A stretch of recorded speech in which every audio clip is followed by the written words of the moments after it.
It's up to him now to take the offer up. Thank you very much, John. Quickly, Koleko Shengwa, please keep your mask on though, Koleko. Iintatheli yezopolitiko uLency Dendlinga ugxekwe kabukhali ngobuhlanga emva kokuba ibithe ndi kumakhasi yezonxibelelwano levidiyo nalapho ebebonakala eyalela amalungu epalamente amnyama ukuba anxibe imask nangona ebengayenzi loo nto kumalungu epalamente amhlophe.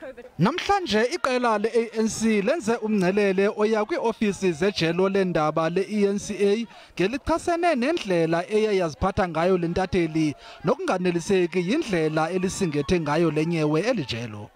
You say she didn't mean it. How do you know that she didn't mean it? What influence have you had over this person's understanding of her role as a journalist? ENCA must improve. ENCA must stop. In its reporting, we're not going to be scared to say it. In its reporting, in the way it does its news, it has always shown bias and it has always wanted to paint black people as problematic people in society. Abaqhankqalazi baye badlulisa ixwebhu lezikhalazo kubalawuli belijelo yaye elijelo lithi lisibophelele ekwenzeni inguqu.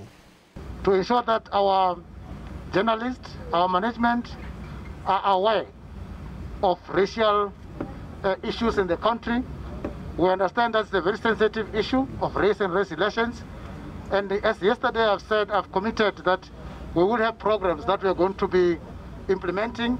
Iqela leANC lithi esisenzo salentatheli sisithuko kuye wonke umuntu omnyama kweli yaye eliqela lifuna ukuba elijelo lezosasazo lixolise esidlangalaleni ngalomba.